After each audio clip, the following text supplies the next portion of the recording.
মাজুসি, নাস্তিক, মুলহিদ। সে বলে বেড়াচ্ছিল আমি স্রষ্টায় বিশ্বাস করি না, কারণ স্রষ্টা দেখা যায় না।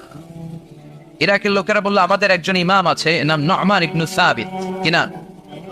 নু'মান ইবনে সাবিত, যাকে আমরা ইমাম আল আ'যাম আবু হানিফা বলেছি। সবাই বলল তুমি যে স্রষ্টারে খুঁজে পাও না, আমাদের ইমাম তোমারে স্রষ্টা দেখায়। সুবহানাল্লাহ বলেন। সে বলল ঠিক আছে, তাহলে তোমাদের ইমামরা আসতে বলো। কবে? সামনের জুমাবারে ঠিক ভর দুপুরে, দুপুর 2টার দিকে জুমার নামাজের পরে আমিও আসবো, তোমার ইমামও আসবে, ডিবেট হবে। দেখি আমি স্রষ্টার বিপক্ষে আর তোমাদের ইমাম স্রষ্টার পক্ষে, দেখি কে জিতে যায়। এই ডিবেট দেখার জন্য হাজার হাজার মানুষ এসেছে ইরাকের কুফা নগরীতে। হাজার হাজার মানুষ এসেছে। ওই নাস্তিকও এসেছে যে আল্লাহকে বিশ্বাস করেন, স্রষ্টাকে বিশ্বাস করেন, সবাই এসেছে। আসে নাই শুধু ইমাম আবু হানিফা। নাস্তিক কয় তগো ইমাম ডরাইছে। কি বলে?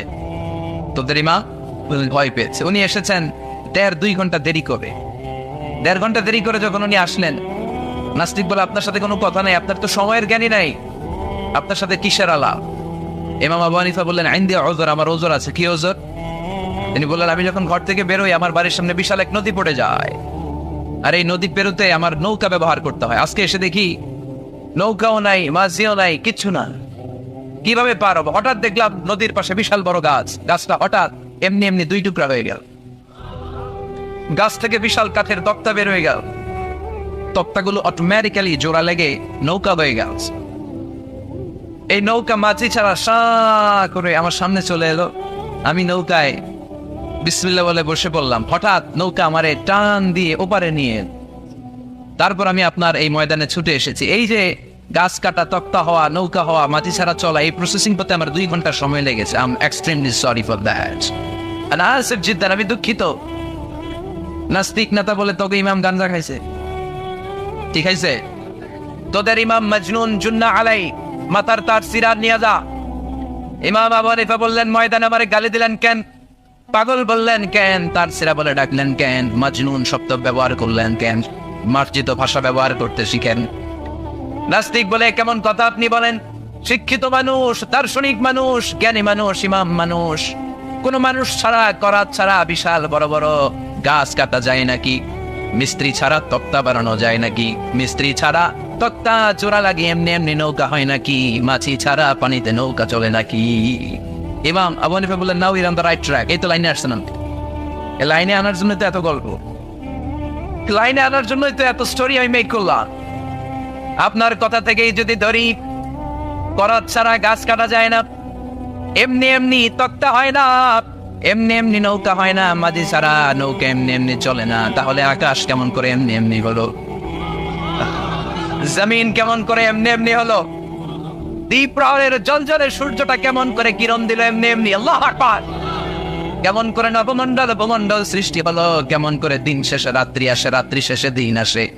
ওইটা যদি এমনি এমনি না হয়, মহাবিশ্বের এই সুন্দর বসুন্ধরার সব কিছু কেমন করে এমনি এমনি হয়? নাস্তিক কয় হায় হায়, আসিয়ে তো আমি একটা লুকা পাঠা, আসলেই তো আমি হাদারাম, এইভাবে তো ভেবে দেখি নাই। আসলে তো এগুলো এমনি এমনি হয় না। Someone is controlling everything in the world. একটা মহা শক্তিধর মহা এমডি আছে, এমডি ম্যানেজিং ডাইরেক্টর, মহা ব্যবস্থাপক, সব ব্যবস্থাপকদের বড় ব্যবস্থাপক। চিৎকার করে বলেন তিনি কে? বিশাল এক ব্যবস্থাপক আছে, তিনি সব কন্ট্রোল করছেন। এতদিন পর্যন্ত আমি বুঝতে পারি নাই, আমারে মাফ করিয়ে দেন আর পড়িয়ে দেন লা ইলাহা ইল্লাল্লাহু মুহাম্মাদুর রাসূলুল্লাহ সাল্লাল্লাহু আলাইহি সাইয়েদনা ইমাম আবু হানিফার হাতে হাত রেখে শাহাদা বাক্য পাঠ করেছে। সুবহানাল্লাহ পড়ে। ঝিনুকের ভেতর লুকিয়ে থাকে যেমন মদি, ঝিনুকের ভেতর লুকিয়ে থাকে যেমন মদি, কালমা শাহাদাতে আছে আল্লাহর জ্যোতি, কালমা শাহাদাতে আছে আল্লাহর জ্যোতি। সুবহানাল্লাহ।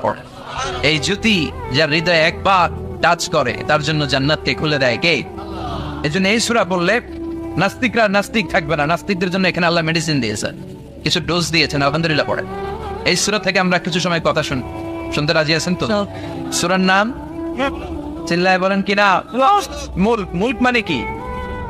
মুলক মানে রাজত্ব, মুলক মানে ক্ষমতা, মুলক মানে পাওয়ার, মুলক মানে কিংডম, মুলক মানে সভরেনিটি। সুবহানাল্লাহ পড়েন।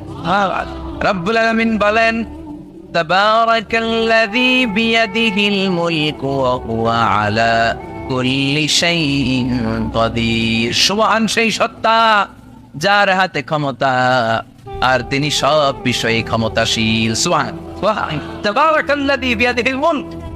মহামহিম সে সত্তা, সুবহান সে সত্তা, বিয়াদিহিল মুলকু, যার হাতে ক্ষমতা। ক্ষমতা কার হাতে? আল্লাহ। চিৎকার করে বলতে হবে কার হাতে? আল্লাহ।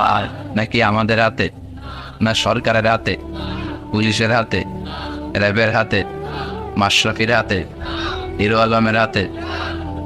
ক্ষমতা কার হাতে? ক্ষমতা শুধুমাত্র একজনের হাতে। চিল্লায় বলেন তিনি কে? আল্লাহ। আল্লাহর হাতে ক্ষমতা, আর তিনি হচ্ছেন সকল ক্ষমতার উৎস, সেন্টার অফ অল পাওয়ার্স।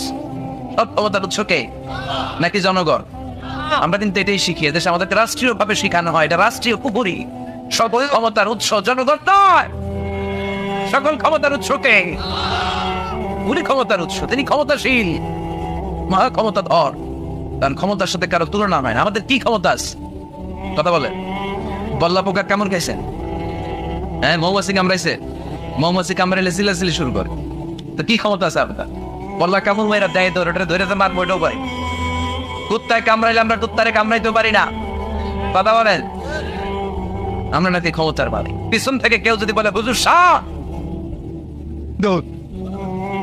মজা করে বলছি এতই ভাবে, আসলে যদি করে আসতো শব্দ, স্লোগান দেওয়ার বেলায় লিল্লাহে তাকবীর, আল্লাহু আকবার, আমার ভাই তোমার ভাই, কাপায় ফেলা মনে নয় ফেলাও। কথা বলেন। আর যদি পেছন থেকে কেউ আওয়াজ করে বলে শাহ, দৌড়। আপনারা কি দৌড় দিবেন? আমরা দিতে দৌড় দিন। কথা কর। চাচা আপন প্রাণ জীবন বাঁচানোর জন্য ভয়ে পাগল। সাপ লাগবে না। বাবা ব্যাংক ছিলেন? মাইথা দিয়ে নাই বোধ হয়। আছে আছে। কি করে? খালি লাফায়। 10টা বাবা ব্যাংক যদি ছেড়ে দেওয়া হয়, স্টেজে 2টা আর বাকি 8টা এদিকে, বাবা ব্যাংক আর কি লাভ দিন? এর সে লাফালাফি শুরু করবো আমরা। কথা বলে। আর আমরা দাবি করি আমরা ক্ষমতার উৎস। কোন ক্ষমতা নাই। একবার ডায়রিয়া হলে 3বার টয়লেটে গেলে আর চেহারার দিকে তাকাও জানা, কারে মাফ করে দে, আই মরে যাইও, আই হাইতান ন, আছে না নাই? তো পারবেন না কেন? আপনার ক্ষমতার উৎস, আপনি না ক্ষমতার উৎস। আরে আপনার তো কোনোই ক্ষমতা নাই। খুলিকাল ইনসানু দাঈফা, মানুষকে দুর্বল থেকে দুর্বল করে তৈরি করেছে কে?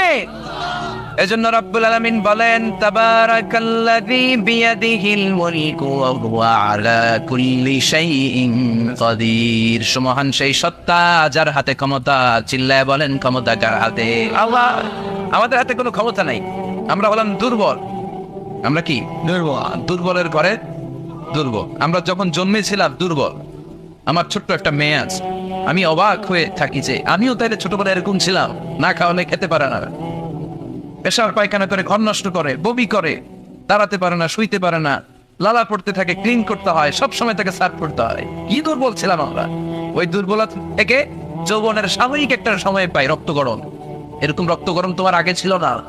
আগে তুমি দুর্বল ছিলা। তুমি শুধু দুর্বল না, তুমি দুর্বলের ঘরের দুর্বল। আমাদের 14 পুরুষ দুর্বল চিল্লায় বলেন ঠিক কিনা?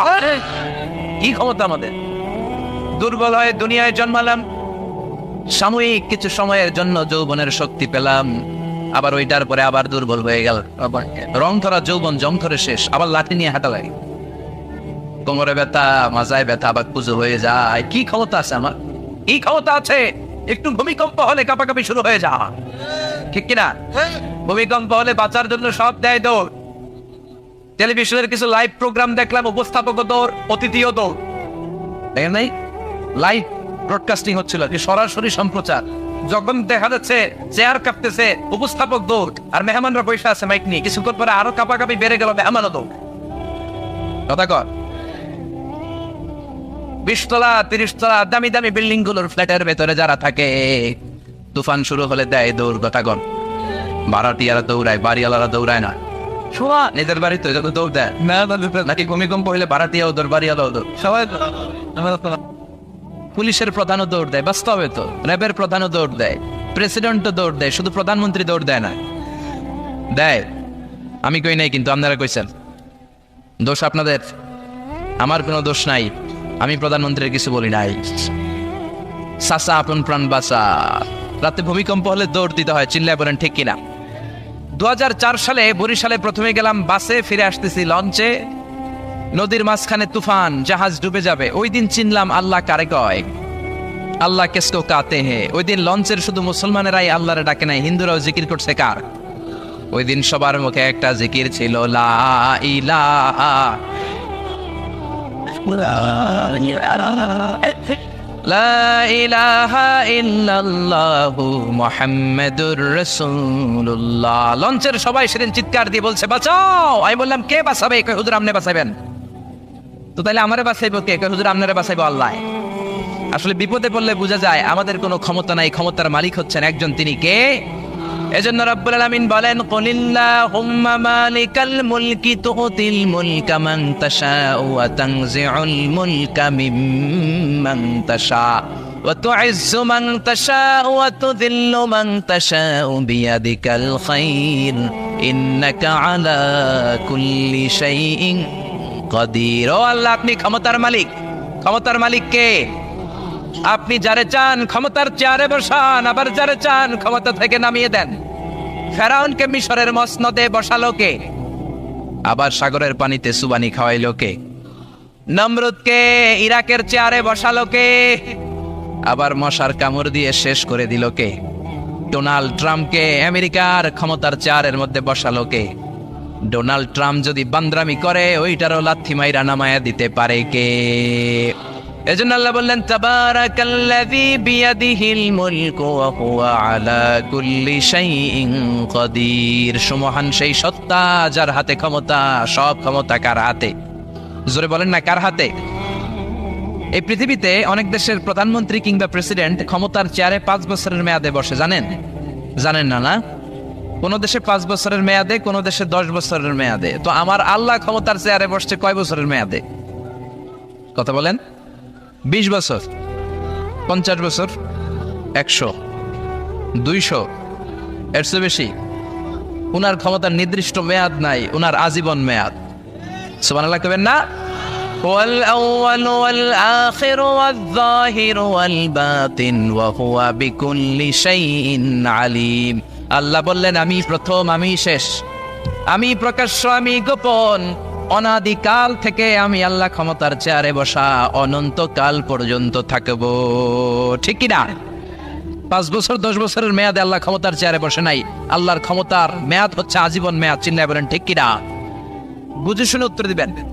পৃথিবীর অনেক দেশে ক্ষমতায় যেতে হলে ডেমোক্রেটিক সিস্টেমে ক্ষমতায় যেতে হয়, মানে ভোটে জিতে। তো আল্লাহ তো ভোটে জিতে ক্ষমতায় আসছে, তাই না?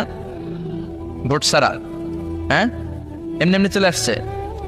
আবার পৃথিবীর অনেক দেশে ডিক্টেটরশিপ সিস্টেমে, মানে স্বৈরাচারী পদ্ধতিতে, জোর যার মুল্লুক তার, ওই সিস্টেমে ক্ষমতায় বসে। আল্লাহ তো এই সিস্টেমে আসছে না। আচ্ছা, আবার অনেক দেশে আছে মোনার্কি সিস্টেম, রাজতন্ত্র, বাবা রাজা, তার ছেলেও রাজা। তো আল্লাহর বাবা ছিল রাজা, এই জন্য আল্লাহ রাজা। বিষয়টা কেমন? আল্লাহ বললেন, খবরদার, আমার ক্ষমতার সাথে তোদের ক্ষমতা মিলাবি না।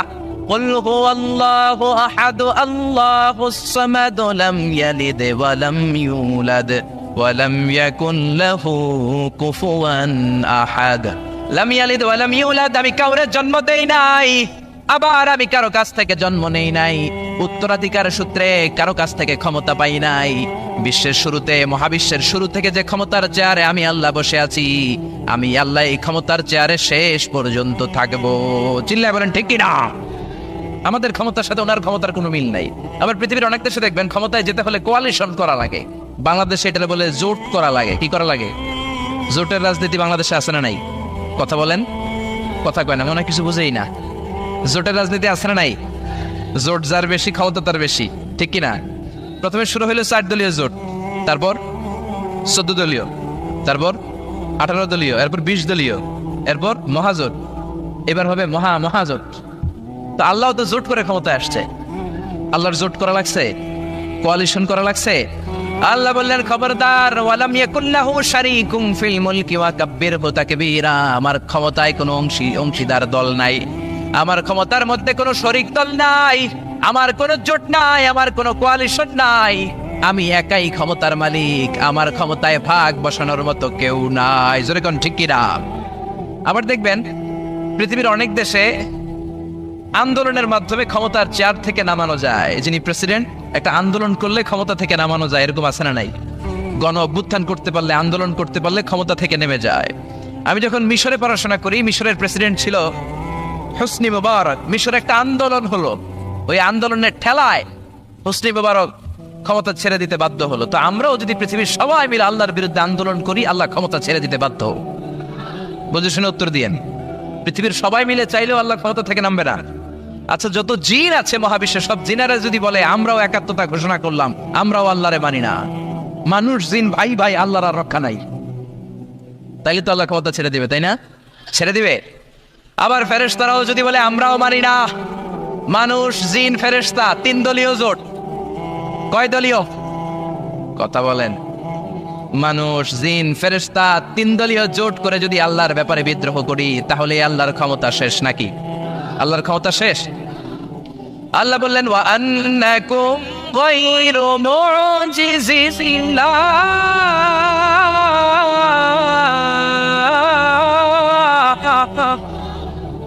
খবরদার, গোটা বিশ্বের সবাই মিলে যদি আমি আল্লাহরে পরাস্ত করতে চাও, গোটা বিশ্বের সবাই মিলে যদি আমি আল্লাহর ব্যাপারে বিদ্রোহ করো, আমি আল্লাহর বিরুদ্ধে যদি আন্দোলন সবাই মিলে তোমরা করো, আমার ক্ষমতার 1 আনাও তোরা কমাতে পারবি না।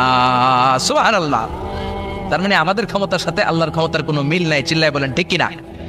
আবার বুঝে শুনে উত্তর দেন। অনেক দেশে দেখবেন রাজার বয়স এত হয়েছে, বয়সের ভারে নুজ্জ হয়ে 70-80-তে পৌঁছে গেছে, কয় আই আর হাইতার ন, আমি অবসরে যাব, সেলফ রিটায়ারমেন্ট, স্বেচ্ছায় অবসরে যাব।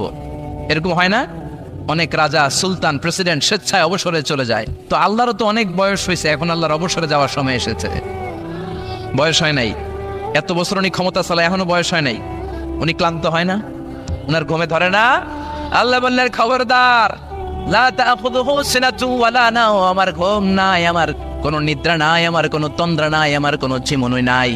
ওয়ালা ইয়াউদুহু হিফযুহুমা ওয়া হুয়াল আলিয়ুল আযীম। এই পুরো মহাবিশ্বটা পরিচালনা করতে যে আমি আল্লাহ ক্লান্ত হই না, আমি আল্লাহর তন্দ্রা আসে না, আমি আল্লাহর ঝিমুনি আসে না, আমি আল্লাহর ঘুম আসে না। আমি আল্লাহ একাই মহাবিশ্বের সব ক্ষমতার মালিক, ঠিক কিনা? এজন্য আল্লাহ বললেন তাবারাকাল্লাযী বিয়াদিহিল মুলকু ওয়া হুয়া আলা কুল্লি শাইইন কাদির। সুমহান সেই সত্তা যার হাতে ক্ষমতা। ক্ষমতা কার হাতে? সবাই বলেন না, ক্ষমতা কার হাতে? নাকি আপনাদের হাতে? আর কোনদিন বলবেন জনগণ সকল ক্ষমতার উৎস? আর কোনদিন বলবেন সকল ক্ষমতার উৎস হচ্ছে একজন, তিনি কে? আওয়াজ করে বলতে হবে, তিনি কে?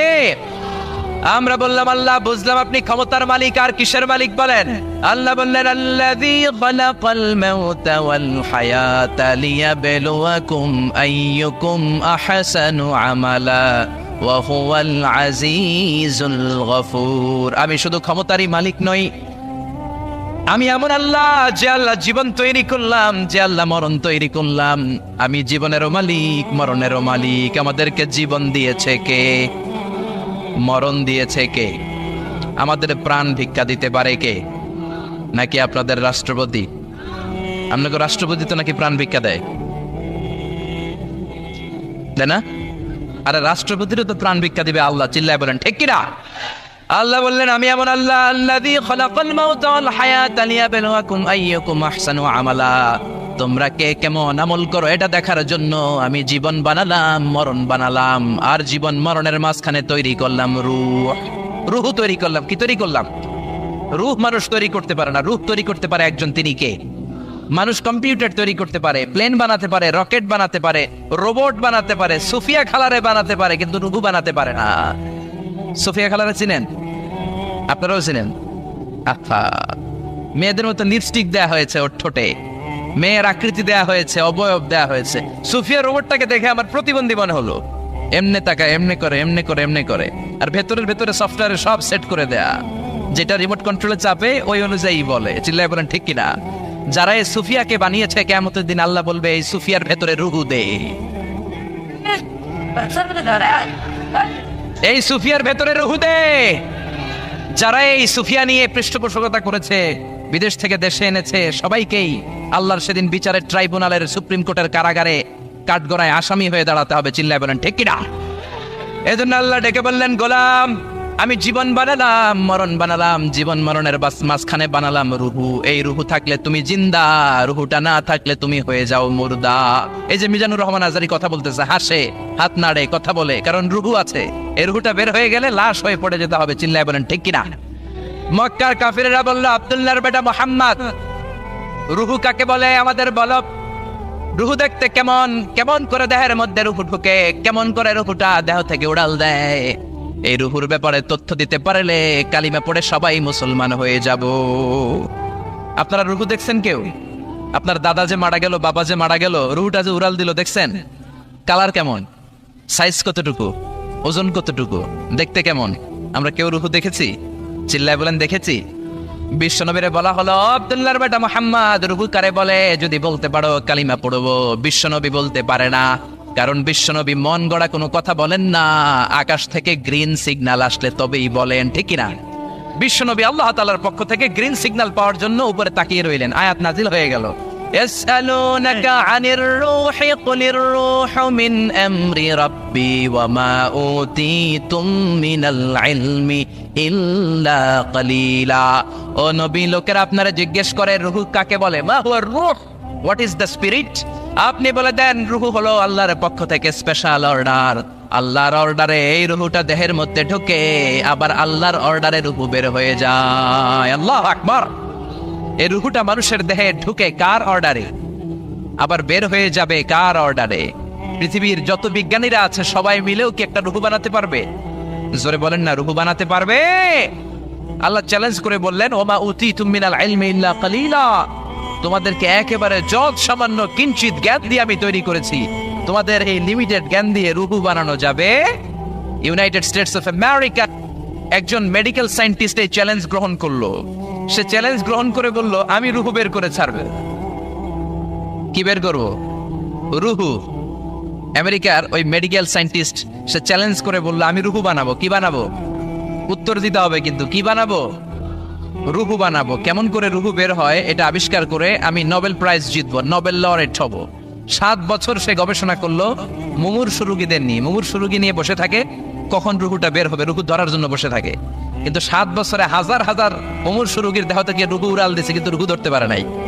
সুবহানাল্লাহ কইবেন না? আচ্ছা, এইবার তার মাথায় একটা চিন্তা আসলো, না এই পন্থায় হাঁটলে তো হবে না, আমি একটা কাজ করি। বুলেট প্রুফের গ্লাস দিয়ে একটা ছোট্ট গ্লাসের রুম বানাই, ওই গ্লাসের ভেতরে মুমূর্ষু রোগী ঢুকাইয়া দিব। বুলেট প্রুফ চিনেন তো? মানে গুলি মারলেও গুলি ঢুকবে না। আমাদের মাননীয় প্রধানমন্ত্রী, রাষ্ট্রপতি মহোদয়, ওনারা যে গাড়িগুলো চালায় এগুলো কিন্তু বুলেট প্রুফ, জানেন? গুলি মারলে গুলি ঢুকে না। তো উনি বুলেট প্রুফ গ্লাস দিয়ে, টেম্পার্ড গ্লাস দিয়ে ছোট্ট একটা রুম বানালেন, কাচের গ্লাস। উনি মনে মনে ভাবলেন, মুমূর্ষু রোগী যদি এই কাচের গ্লাসের ভেতরে ঢুকাই, যেহেতু বুলেট প্রুফ, কিছু ঢুকেও না, বাইরে হয় না, রুহু বাইরে কেমনে দেখি। তো কাচের গ্লাস বানিয়ে তার টিমের সবাইকে বললো, আইসিইউ থেকে একটা মুমূর্ষু রোগীকে ধরে আনো, আজকে আমি রুহু ধরে ছাড়ুম। তো মুমূর্ষু রোগীকে আনা হয়েছে ইন্টেনসিভ কেয়ার ইউনিট থেকে, তাকে কৃত্রিম অক্সিজেন দিয়ে লাইফ সাপোর্টে রাখা হয়েছে। মেডিকেল টিমের প্রধান বলে, এই লোকটারে এই বুলেট প্রুফ গ্লাসের যে ছোট্ট রুম, এটার ভিতরে ঢুকানোর আগে চেক হিজ বিপি, তার বিপি মাপ, ব্লাড প্রেশার মাপ। তো মেপে দেখে ঠিক আছে। ওজন মাপ, বলে ওজন মাপা হলো, ওজন হচ্ছে 80 কেজি, 80 কিলোগ্রাম। কত কেজি? 80। সবাই বলেন কত কেজি? 80 কেজি। এবার মেডিকেল টিমের প্রধান বলে, মুমূর্ষু রোগীটার ভিতরে ঢুকিয়ে দে। ঢুকানো হলো। এবার সে বলল, লাইফ সাপোর্ট খুলে ফেল। সবাই বলে, স্যার লাইফ সাপোর্ট খুলে ফেললে তো মরে যাবে। মেডিকেল টিমের প্রধানকে মারার জন্যই তো আনছি, এটার না মারলে আমি রুহু পাবো কেমনে? এটা রুহুটা তো বের করতে হবে দেহ থেকে। তো যেই কথা সেই কাজ, ঢুকানো হলো, লাইফ সাপোর্ট খুলে ফেলা হলো। লোকটা গ্লাস ফিটিং করা রুমের ভেতরে ছটফট ছটফট করতে করতে দুনিয়া থেকে বিদায় নাই। এবার মেডিকেল টিমের প্রধান রুহু খুঁজতেছে। দুনিয়া থেকে বিদায়, তার মানে তো রুহু বের হয়ে গেছে, কিন্তু রুহু আর খুঁজে পায় না। গ্লাসের এই দিকে তাকায়, ওই দিকে তাকায়, নিচে উপরে ডানে বায়ে সামনে পেছনে, কোথাও রুহু নাই। রুহু খুঁজে পাওয়া যায় না। সে ভাবলো, আমি গ্লাসের দরজাটা খুলে হাত দিয়ে এরকম বাইং মাছ যেমনি হাতায়, এরকম হাতাইলে হয়তো রুহু পাবো। তো কাচের গ্লাস খুলে হাত দিয়ে এরকম হাতানো শুরু করলো। হাতাতে হাতাতে পুরো গ্লাস ফিটিং করা রুমের ভিতরে সব খুঁজে ফেললো, কিন্তু রুহু খুঁজে পাওয়া যায় নাই। লোকটাকে বের করা হলো। উনি বললেন, চেক হিজ বিপি। বিপি মাপতো। সবাই বলে, স্যার এটা তো ময়রা ভূত হয়ে গেছে, এখন তো বিপি নাই। বিপি বুঝেন তো? Blood pressure. এই যে ধাক্কাটা, অলিন্দ নিলয়, সিস্টোলিক ডায়াস্টোলিক, জন্মের পর থেকেই আমাদের এই যে দম নেয়া আর দম ছেড়ে দেওয়ার খেলাটা আছে না নাই? কথা বলেন। এই যে ফুসফুস দম নেয়, দম ছেড়ে দেয়, শীতের রাতে আপনি কম্বল গায়ে দিয়ে ঘুমায় যান, আপনার দমও কি ঘুমায় যায়? আপনার দম ঘুমাইলে তো আপনি ঠুস। আয় রে মানুষ রঙিন ফানুস, দম ফুরাইলে তবু তো ভাই কারোরই নাই একটুখানি। আয় রে মানুষ রঙিন ফানুস, রঙিন ফানুস, আয় রে মানুষ। পড়েন আল্লাহু আকবার। এবার মেডিকেল টিমের প্রধান বলে চেক হিজ বিপি। বিপি মাপ। সবাই বলে বিপি নাই, কিন্তু ওজন আছে না নাই? মরার পরেও তো একটা লাশের ওজন থাকে কি থাকে না? এবার মেডিকেল টিমের প্রধান বলে চেক হিজ ওয়েট, ওজন মাপ।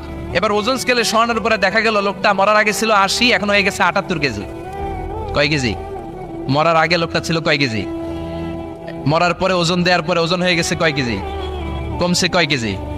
মেডিকেল টিমের প্রধান কয় আমি পাইছি। সবাই কয় কি পাইছেন? মেডিকেল টিমের প্রধান কয় ওইডা। সবাই কয় কোনডা? কয় রুহু। কেমনে পাইলেন? কয় মরার আগে ছিল 80 কেজি, মরার পরে 78 কেজি, কমছে 2 কেজি। তার মানে যেটা উড়াল দিছে ওইটাই 2 কেজি। পাইছে ঘোড়ার ডিম। কিন্তু বিজ্ঞানীদের নিয়ম হচ্ছে আপনি একটা রেজাল্ট দিয়েই ফাইনাল জাজমেন্ট দিতে পারবেন না, আপনার আরো কিছু নমুনা সংগ্রহ করতে হবে। সে বলল আরেকটা রোগীকে আইসিইউ থেকে নিয়ে আয়, ওজন মাপ, বিপি মাপ। বিপি ওকে, ওজন কত? 70 কেজি। দ্বিতীয় যে লোকটা কানা হলো তার ওজন 70 কেজি। চিল্লায় বলেন কয় কেজি? 70। এবার গ্লাসের ভিতরে ঢুকানোর পরে অক্সিজেনের মাস্কটা খুলে ফেলা হলো। এই লোকটা অক্সিজেনের অভাবে ছটফট করতে মরে গেল। মরার পরে আবার রুহু খোঁজে, কিন্তু গ্লাসের ভিতরে রুহু নাই। এই লোকটাকেও বের করে মেডিকেল টিমের প্রধান বলে চেক হিজ বিপি। বিপি মাপ। সবাই বলে বিপি নাই, কিন্তু ওজন আছে না নাই? এই লোকটার ওজন মরার আগে কত কেজি? 70। এবার ওজন দিয়া দেখে এই মৃত লোকটার ওজন হয়ে গেছে 71 কেজি। কয় কেজি? আগেরটা তো কম ছিল, মিলানো গেছে। এবার যাবি কই? হ্যাঁ, আগেরটা 2 কেজি কমেছে। মনে মনে চিন্তা ছিল, রুহু যেটা ছিল উড়াল দিয়েছে, রুহু নাই, 2 কেজি কমেছে। এবার ছিল 70 কেজি, মরার পরে আরো বেড়ে গেছে 1 কেজি। এবার যাবে কই? আল্লাহ বলে কিয়ামত পর্যন্ত বিপি মাপতে পারবা, কিয়ামত পর্যন্ত বুলেট প্রুফের গ্লাসের ভিতরে লাশ ঢুকাতে পারবা, বের করতে পারবা, কিন্তু রুহু খুঁজে বের করতে পারবা না। ঠিক কি না? ইয়াসআলুনাকা আনির রূহি কুলির রূহু মিন আমরি রাব্বি ওয়া মা উতীতুম মিনাল ইলমি ইল্লা কালিলা। নবী লোকেরা আপনার রুহের ব্যাপারে জিজ্ঞেস করে, আপনি সোজা সবটা লোকদেরকে বলে দেন রুহু হলো আমার আল্লাহর আদেশ মাত্র। আল্লাহর আদেশে দেহে ঢুকে, আল্লাহর আদেশে বের হয়। পৃথিবীর কোনো মানুষ রুহু খুঁজে বের করতে পারবে না। সে বের করতে পারে নাই, কারণ মানুষ মরে গেলে এক একজনের দেহের অবস্থা এক এক রকম। কারো হাতটা টাইট হয়ে যায়, খিচুনি দিয়ে দেহের সবকিছু জমাট বেঁধে যায়, ওজন কিছু বেড়ে যায়। আবার কারো দেহটা ফেসফেসে হয়ে যায়, দেহের পেটের ভেতরে যত গ্যাস ছিল এগুলো বের হয়ে দেহটা পাতলা হয়ে যায়। পাতলা হোক আর ভারী হোক, ওইটা মেজারমেন্ট করে রুহু খুঁজে বের করা যায় না। চিল্লায় বলেন ঠিক কিনা? আমরা বললাম আল্লাহ বুঝলাম আপনি ক্ষমতার মালিক, আপনি রুহুর মালিক, আর কিসের মালিক বলেন? আল্লাহ বললেন আল্লাযী খালাকা সাবআ সামাওয়াতিন তিবাকা মা তারা ফি খালকির রহমানি মিন তাফাউত। ও গোলাম আকাশের দিকে তাকা, মাথার উপরে তাকা। 7টা স্তরে আকাশটারে 7টা স্তরে বিন্যস্ত করে সাজিয়ে দিয়েছে কে? আবার আল্লাহ বললেন ওয়ালাকাদ যায়্যানাস সামাআদ দুনিয়া বিমাসাবিহা ওয়া জাআলনাহা রুজুমান লিশ-শায়াতিন। আমি এই পৃথিবীর কাছের আকাশটাকে, প্রথম আকাশটাকে চমৎকার চমৎকার তারা দিয়ে সুশোভিত করে দিয়েছি। সুবহানাল্লাহ। এই যে খালি চোখে উপরের দিকে যে আপনারা তাকান, তাকালে যেটা দেখা যায় এটা কি আকাশ? কথা বলেন না, এটা আকাশ না, এটা মহাশূন্য। এটা কি? জোরে বলেন, এটা কি? স্পেস, ফাদা। এটা মহাশূন্য। আপনি উপরের দিকে তাকালে যেটা দেখেন এটা প্রথম আকাশের মহাশূন্য। কথা খেয়াল করে বুঝতে হবে। তার অনেক অনেক উপরে প্রথম আকাশ, তারপরে দ্বিতীয় আকাশের মহাশূন্য, তারপরে দ্বিতীয় আকাশ, তারপরে তৃতীয় আকাশের মহাশূন্য, তারপরে তৃতীয় আকাশ, তারপরে চতুর্থ আকাশের মহাশূন্য, তারপরে চতুর্থ আকাশ। এভাবে একটার চেয়ে আরেকটা বড়। কত বড়? বিষ্ণু বললেন তোমার হাতের আংটিটা খুলে যদি সাহারা মরুভূমির উপরে ছুঁড়ে ফেলে দাও, সাহারা মরুভূমির তুলনায় তোমার হাতের আংটি যত ছোট, আল্লাহর দ্বিতীয় আসমানের তুলনায় আল্লাহর প্রথম আসমানটা ঠিক তত ছোট। সুবহানাল্লাহ। বাড়িতে যে বললেন একটার চেয়ে আরেকটা বড়। প্রথম আসমানের চেয়ে দ্বিতীয় আসমান বড়, দ্বিতীয় আসমানের চেয়ে তৃতীয় আসমান বড়, ওইটার চেয়ে চতুর্থ, পঞ্চম, ষষ্ঠ, সপ্তম ওইটা বড়। তার উপরে বর্ডার এলাকা সিদরাতুল মুনতাহা বড়, তার চেয়ে বড় হচ্ছে লৌহে মাহফুজ, তার চেয়ে বড় আল্লাহর আরশ, তার চেয়ে বড় আল্লাহর কুরসি, তার উপরে আল্লাহ 70,000 নূরের পর্দার প্রথম পর্দাটা মহাবিশ্বের সবকিছুর চাইতে বড়। আল্লাহর এই সৃষ্টির তুলনায় কত ক্ষুদ্র আমি, কত তুচ্ছ আমি, কত নগণ্য আমি। এই যে আড়াইবাড়ি দরবার, এটা কোন থানায় পড়েছে? কসবা। কসবা হচ্ছে ব্রাহ্মণবাড়িয়ার একটা থানা, তাই না? ব্রাহ্মণবাড়িয়া হচ্ছে বাংলাদেশের 64টা জেলার একটা জেলা। এরকম 64টা জেলা মিলে সুজলা সুফলা শস্য শ্যামলা ডিজিটাল বাংলাদেশ, ঠিক কিনা? আর এই ডিজিটাল বাংলাদেশ এই পৃথিবীর সবচেয়ে বড় দেশ নাকি? হ্যাঁ, তাহলে ছোট্ট সাইজের একটা দেশ। এই যে পাশের ভারত, এই ভারতও বাংলাদেশের চেয়ে 20-25 গুণ বড়।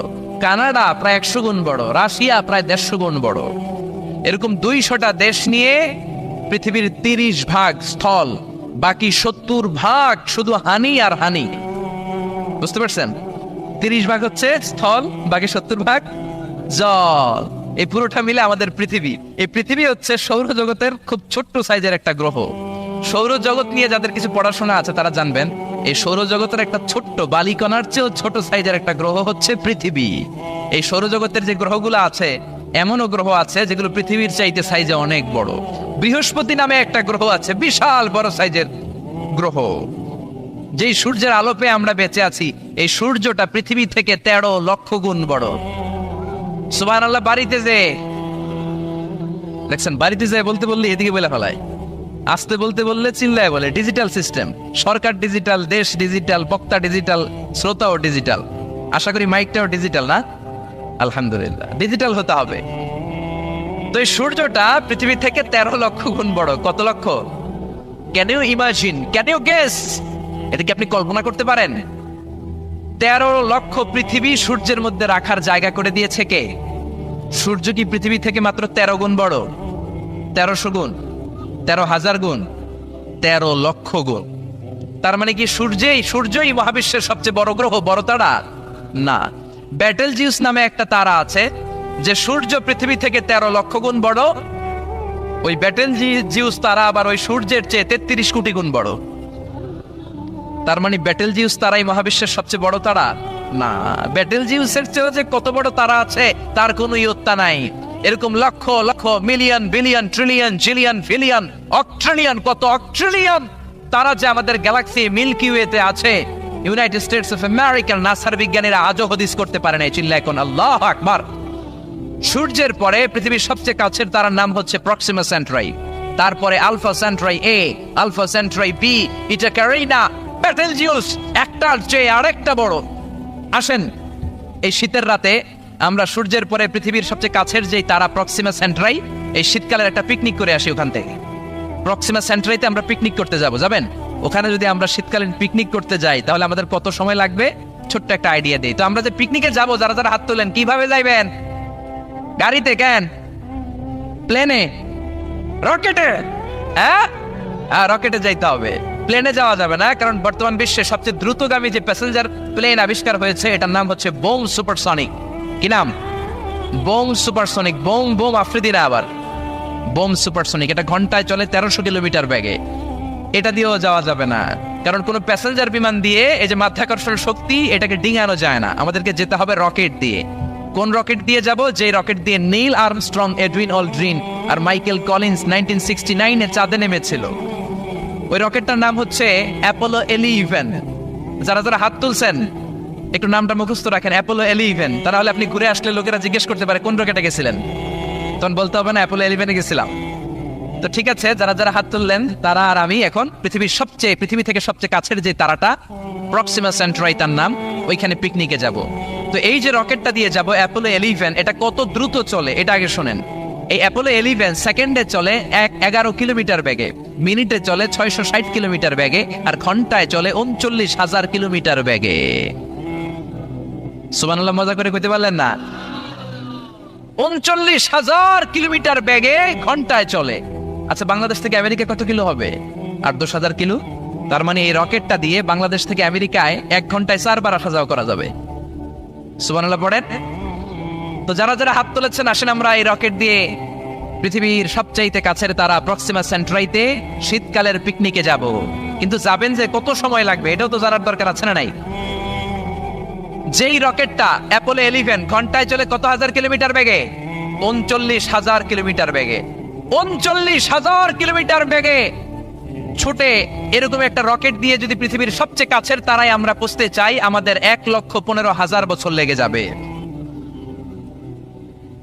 কেন ইমাজিন, আপনি কল্পনা করতে পারেন যে রকেটটা ঘন্টায় ছুটবে আপনাকে নিয়ে 39,000 কিলোমিটার বেগে, ওই রকেটটা দিয়ে পৃথিবীর সবচেয়ে কাছের যে তারাটা ওইটাতে পৌঁছতে আমাদের 1,15,000 বছর লেগে যাবে। তার মানে আল্লাহ যদি বলে যা আজারি কি আর করবি, তোর যখন এত শখ হয়েছে, যারা যারা হাত তুলছে তোরে আর ওদেরকে আমি 1,15,000 বছর হায়াত দিয়ে দিলাম। তা আমরা যদি যাইতে শুরু করি, বাকি যারা হাত তোলা নাই এরা মরে ভূত হয়ে যাবে। শুধু এরা না, এদের নাতিপুতিও মরে শেষ, আমাদের নাতিপুতিও শেষ, সবাই মরতে মরতে মরতে মরতে 6,000 প্রজন্ম, 6,000 জেনারেশন যখন মরে ভূত হয়ে যাবে, তখন আমাদের ওই তারার মধ্যে নামার সময় হবে। সুবহানাল্লাহ কইবেন না? গ্রিক সভ্যতার সময়কালে গ্রিকদের একটা সভ্যতা আছে, নাম শুনছেন না? গ্রিক সভ্যতা, মিশরীয় সভ্যতা, মেসোপটেমিয়াম সভ্যতা, ইনকা সভ্যতা, মহেঞ্জোদারো সভ্যতা, চিচেন ইৎজা সভ্যতা। তো এই যে গ্রিক সভ্যতার সময়কালে কেউ যদি এই প্রক্সিমা সেন্ট্রাইতে এই রকেটটা দিয়ে যাওয়া শুরু করতো, তাহলে 2018 সালে তাদের পুরো ট্যুরের, পুরো সফরের মাত্র 4% কমপ্লিট হতো। 96% ট্যুর তখনও বাকি থেকে যেত। চিল্লায় পড়েন আল্লাহু আকবার। ওই আল্লাহ ডেকে বললেন, গোলাম ওয়ালাকাদ যায়্যানাস সামাআদ দুনিয়া বিমাসাবিহা ওয়া জাআলনাহা রুজুমান লিশ-শায়াতিন। এরকম বিশাল বিশাল তারকারাজি দিয়ে, তারা দিয়ে প্রথম আকাশটাকে আমি আল্লাহ সুশোভিত করে দিয়েছি। পড়েন সুবহানাল্লাহ। তো এরকম তারা কি মহাশূন্যে শুধু একটা আছে? কত হাজার আছে কেউ জানে না। চিল্লায় বলেন ঠিক কিনা? সূরাতুল মুলক অনেক লম্বা, তো আমি হাইলাইটেড জায়গাগুলো নিয়ে আপনাদের সাথে কথা বলি। এরপরে রব্বুল আলামিন প্রথম রুকুর শেষের দিকে বললেন, ওয়া আসিররু কাওলাকুম আও ইজহারু বিহি ইন্নাহু আলিমুম বিযাতিস সুদূর। ও গোলাম, তোমরা আস্তে কোনো কথা বলো, প্রকাশ্যে বলো কিংবা গোপনে বলো, কেউ শোনে না, শোনে কে? চিল্লায় বলেন, কেউ যেটা দেখে না দেখে কে? কেউ যেটা শোনে না শোনে কে? দুনিয়ার সবার চোখ আপনি ফাঁকি দিতে পারবেন, আমার আল্লাহর চোখ ফাঁকি দেয়া যাবে নাকি? আচ্ছা বলেন তো, পুলিশের চোখ ফাঁকি দেয়া যায় কি যায় না? র্যাবের চোখ, বিমানবন্দরে কাস্টমস অফিসারের চোখ, দুর্নীতি দমন কমিশনের অফিসারের চোখ, পরীক্ষার হলে ম্যাজিস্ট্রেটের চোখ, কিন্তু আমার আল্লাহর চোখ ফাঁকি দেয়া যায়? আপনি রাত্রিবেলা দরজা বন্ধ করে, জানলা আটকে দিয়ে, বাতি বন্ধ করে পাপ করেছেন, অন্যায় করেছেন, কেউ দেখে নাই, দেখেছে কে? এরপরে আল্লাহ বললেন, আওয়ালাম ইয়ারাউ ইলা তাইরি ফাওকাহুম সাফাতিন ওয়া ইয়াকবিদনা মা ইউমসিকুহুন্না ইল্লার রাহমান ইন্নাহু বিকুল্লি শাইইন বাসীর। আল্লাহ ডেকে বললেন, গোলাম ওরা কি পাখির দিকে তাকায় না? আওয়ালাম ইয়ারাউ ইলা তাইরি, ওরা কি পাখির দিকে নজর করে না? ফাওকাহুম সাফাতিন ওয়া ইয়াকবিদ, যেই পাখিগুলো ওদের মাথার উপর দিয়ে উড়ে বেড়ায়, যেই পাখিগুলো ওদের মাথার উপরে ডানাগুলো মেলে দেয়, আবার ডানাগুলো ছাপটে জমিনের মধ্যে নেমে আসে, ওরা কি পাখির দিকে তাকায় না? কেউ যদি পাখি নিয়ে গবেষণা করে সে নাস্তিক হতে পারে। আপনি যদি পাখি নিয়ে রিসার্চ করেন আপনি নাস্তিক হতে পারবেন না। এজন্য আল্লাহ তাআলা পবিত্র আল কোরআন আল কারীমের অনেক জায়গায় পাখির কথা বললেন, পাখি দিয়ে আল্লাহ দৃষ্টান্ত দিলেন। সুলাইমান আলাইহিস সালামকে আল্লাহ তাআলা একটা স্পেশাল পাখি দিলেন, ওটার নাম হচ্ছে হুদহুদ। 1000 মিটার উপর থেকেও তার এই পাখির চোখে মেগাপিক্সেল এত বেশি ছিল, জমিনের দিকে নজর করেই জমিনের কত ফুট নিচে মিষ্টি পানি আছে এই পানির সন্ধান সে সুলাইমান নবীকে দিয়ে দিত। সুবহানাল্লাহ পড়েন। কত কিসিমের, কত ধরনের, কত রং বেরঙের পাখি যে আল্লাহ পৃথিবীতে বানিয়েছেন তার কোনো ইয়ত্তা নেই। হামিং বার্ড নামে একটা পাখি আছে, নর্থ আমেরিকাতে পাওয়া যায়, পৃথিবীর সবচেয়ে ছোট্ট সাইজের পাখি। এটা যখন প্রাপ্ত বয়সে পৌঁছে এই পাখিটার সাইজ হয় মাত্র 3 ইঞ্চি। কয় ইঞ্চি? পৃথিবীর সব পাখি সামনের দিকে উড়ে, আর এই হামিং বার্ড সামনেও যেমনি উড়ে পিছনের দিকে উঠতে পারে। সুবহানাল্লাহ বলেন না? এই পাখিটা প্রতি সেকেন্ডে তার পাখা ঝাপটায় 80 বার। কয়বার? আমি আপনি আমাদের হাতগুলো 1 সেকেন্ডে ঝাপটাতে পারবো কয়বার? 4 বার, সবচেয়ে বেশি হলে 5 বার। আর এই পাখিটা প্রতি সেকেন্ডে তার ডানা ঝাপটায় 80 বার। চিল্লায় এখন সুবহানাল্লাহ। আলপিন সুইফট নামে একটা পাখি আছে, সাউথ ইউরোপের আল্পস পর্বতমালার পাশে এই পাখিগুলো পাওয়া যায়। গোটা বিশ্বে এটাকে সুইফট বার্ড বলে, সুইফট বার্ড। এই সুইফট বার্ড একবার শূন্যে উড়াল দেওয়া শুরু করলে 8 মাস উড়ন্ত অবস্থায় থাকতে পারে। আবার কোনো প্রয়োজনে পৃথিবীতে নেমে আসে, আবার উড়াল দিলে আবার 8 মাস, আবার নেমে আসে, আবার উড়াল দিলে আবার 8 মাস। সুবহানাল্লাহ পড়েন। হোমা বার্ড নামে একটা পাখি আছে, যে পাখিটা উড়ন্ত অবস্থায় ডিম পেড়ে দেয়, আর ওই ডিম জমিনে পড়ার আগেই উড়ন্ত অবস্থায় শূন্যে থাকতে ওই ডিম ফুটে বাচ্চা বেরোয়, ওই বাচ্চাও আবার শূন্যে উঠতে শুরু করে দেয়।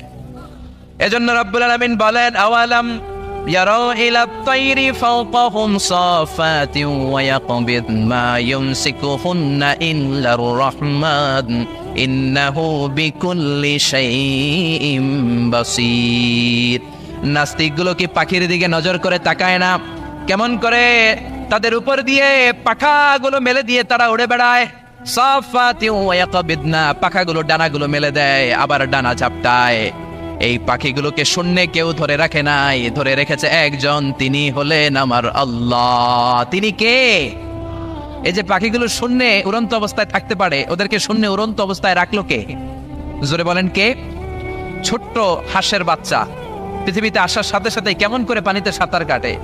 কে এই হাঁসের বাচ্চারা শিখালো যে তোর ডানা ঝাপটাতে হবে, পা নাড়াতে হবে? শিখালো কে? গাভীর পেট থেকে বাছুর বের হয়েই গাভীর ওলানের মধ্যে ঢু মারে, কে ওরে শিখালো ওই জায়গায় ঢু দে, ওইখানে ঢু মারলেই তোর রিজিক বেরোবে? কে শিখালো? সুবহানাল্লাহ কইতে মন চায় না? এজন্য আল্লাহ বললেন, ওরা কি পাখির দিকে তাকায় না?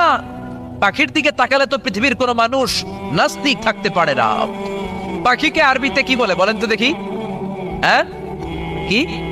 তয়ের। হ্যাঁ, তয়ের। আর বিমানকে আরবিতে কি বলে কে জানে? তয়ের, তয়রান, তয়ের একই জিনিস। বিমান আরবিও যা, পাখি আরবিও তা। Birds and aeroplane maintain the same flying mechanism while flying. পাখি আর বিমান যখন আকাশে উড়ে একই সিস্টেমে উড়ে, এজন্য এই পাখির উপর রিসার্চ করে বিমান আবিষ্কার হয়েছে। সুবহানাল্লাহ পড়েন। কিন্তু আফসোসের বিষয় হচ্ছে আমরা বানাতে পারি নাই, এটা বানিয়েছে ইহুদিরা। উইলভার রাইট অর উইল রাইট, দুই ভাই মিলে বিমান বানিয়েছে 1903 সালে। ইউনাইটেড স্টেটস অফ আমেরিকার নাগরিক, এই দুই ভাই মিলে তারা বিমান বানিয়ে ফেললো। আমরা বানাতে পারি নাই। আমরা আছি মদ আর নারী নিয়ে, আমরা আছি হিন্দি সিনেমা নিয়ে, আমরা আছি মারামারি নিয়ে, আমরা আছি কাফের ফতুয়া দেয়া নিয়ে, আমরা আছি তর্কাতর্কি নিয়ে, জি বাংলা নিয়ে, স্টার জলসা নিয়ে, কিরণমালা নিয়ে। চিল্লায় বলেন ঠিক কিনা? স্টার জলসা হায়ারে জিহি বাংলা, নষ্ট করলো হয়ে আমার সোনার বাংলা। স্টার জলসা হায়ারে জিহি বাংলা, নষ্ট করলো হয়ে আমার সোনার বাংলা। ঠিক কিনা? কেমন করে পরকিয়া করতে হবে, শাশুড়ি বউয়ের মধ্যে কেমন করে কুটনামি লাগাতে হবে, এগুলো ট্রেনিং জি বাংলা, স্টার জলসা, হিন্দি সিনেমার ভেতরে আছে না নাই? আমরা এগুলো নিয়ে ব্যস্ত, কাফের ফতুয়া দিয়ে নিয়ে ব্যস্ত। কথায় কথায় আমাদের মুখ দিয়ে বেরোয়, তুই কাফের, তুই 3 কারণে কাফের, তুই 5 কারণে কাফের, তুই 6 কারণে কাফের। এই কাফের মরলে, এই কাফেরকে যেখানে কবর দেয়া হবে, ওই কবরের উপর যে ঘাস উঠবে, ওই ঘাস যে গাভী খাবে, ওই গাভীর দুধ যে খাবে, ওইটাও কাফের। এরকম ফতোয়া আছে না নাই? তো আমরা এই ফতোয়াবাজি নিয়ে ব্যস্ত। উইলভার রাইট আর অরভিল রাইট কোরআনের এই আয়াতের উপর রিসার্চ করে, গবেষণা করে এরা দুইজন বিমান বানিয়ে ফেললেন। এই দুই ভাই পাহাড়ের মধ্যে শুয়ে কত পাখি যে দেখেছে, কত পাখির ছবি যে এঁকেছে, কত পাখির মোশন এন্ড মুভমেন্ট নিয়ে তারা গবেষণা করেছে। করতে করতে করতে এই দুই ভাই বিমান বানিয়ে ফেলেছে। তবে এখনকার মতো এত উন্নত বিমান নয়, ছোট্টখাট্ট বিমান, একটু উড়ে আবার ধপাস করে জমিনে পড়ে, একটু উড়ে আবার ধপাস করে জমিনে পড়ে।